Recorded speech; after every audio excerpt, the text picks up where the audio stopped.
All right, let's talk about one of the most incredible and maybe a little mysterious procedures in all of medicine, anesthesia. Today, we're going to demystify it. We're going to explore this whole process from a patient's point of view, from the moment you start to drift off to the mind-blowing science that actually makes it work. So let's get right into it. I mean, really think about that for a second.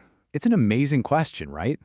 For millions of surgeries every year, doctors have to basically find the off switch for human consciousness, turn it off, keep you safe, and then, most importantly, reliably turn it back on.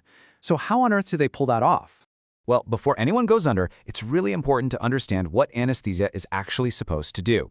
You can think of it like this. Anesthesiologists make a set of 5 core promises to every patient to make sure the whole procedure is safe, smooth, and successful. And these promises, they cover both your mind and your body. For your mind, there are 2 big goals. First, sedation to keep you calm and reduce anxiety, and second, amnesia, so you have absolutely no memory of what happens. Then for your body, there are 3 more. Skeletal muscle relaxation, which is so important because a surgeon can't operate on tense muscles. Next, the suppression of reflexes like coughing or flinching, and of course the big one, complete analgesia, which is just the technical term for pain relief. Put them all together, and you've created the perfect controlled environment for a surgeon to do their work. Now, here's the thing. You don't always need that full-body shutdown to get the job done. This leads to the first major decision in any patient's journey, choosing the right path. Do we need to put the entire body to sleep, or just one specific part of it? And that brings us to the 2 main types of anesthesia. So the choice really just comes down to the kind of surgery you're having. For the really big stuff like open heart surgery, you're going to need general anesthesia. That induces total unconsciousness. But for something more minor, like getting a cavity filled or a few stitches, a local anesthetic that just numbs one specific area is all you need. And honestly, this is the absolute best way to picture the difference.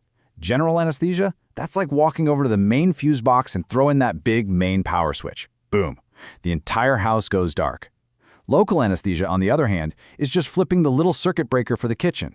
The lights go out there, but the rest of the house is still completely powered up and running. It's a perfect way to visualize it, right? Okay, so let's follow that general anesthesia path for a minute. A patient doesn't just poof, become instantly unconscious. No, it's a very controlled process.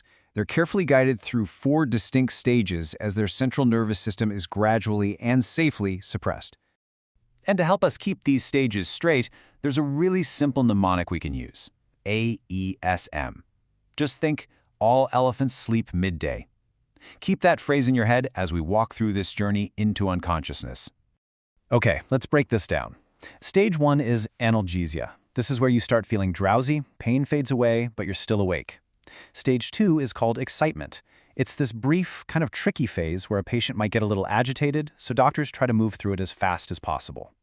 Then you hit stage 3, which is the goal, surgical anesthesia. This is a state of deep unconsciousness where the operation can finally begin. And then there's stage 4, medullary depression, and this is the danger zone. It's basically an overdose that shuts down the brainstem, the part that controls vital things like your breathing and heartbeat. This is the stage that anesthesiologists are trained to always very, very carefully avoid. So we've seen the patient's journey from the outside, but what's actually going on at a molecular level? How do these drugs work their magic? You can think of them like master keys, each one designed to fit into very specific locks inside our nervous system. Let's start with a general anesthetic, something like halothane. It targets what are known as GABA receptors. Now, these are basically the brain's main off switches. They tell your neurons to calm down. What halothane does is it makes these receptors extra sensitive, so it massively amplifies all of those calm down signals all across the brain. This widespread quieting is what leads to unconsciousness. It really is like flipping that main power switch for the whole house. Okay, now let's talk about local anesthetics, like lidocaine. They work in a completely different way. Instead of going for the brain's master controls, they work on the local wiring. A local anesthetic physically blocks these tiny little gates, called sodium channels, on the nerves in a specific area. And if those gates are blocked, pain signals simply can't get through. The message of, ouch, literally never even starts its journey to the brain. And you know what? Lidocaine often has a little partner in crime, epinephrine. Epinephrine acts like a security guard. It constricts the blood vessels right there at the injection site, and by doing that, it stops the lidocaine from being washed away into the bloodstream too quickly. It basically keeps the anesthetic right where you need it, letting it do its job for a whole lot longer. Pretty clever, right? Okay, We have covered a lot of ground.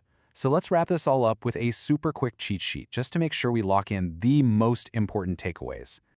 First up, those 4 stages of general anesthesia. Just remember AESM: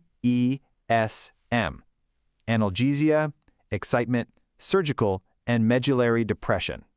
All elephants sleep midday. You got it?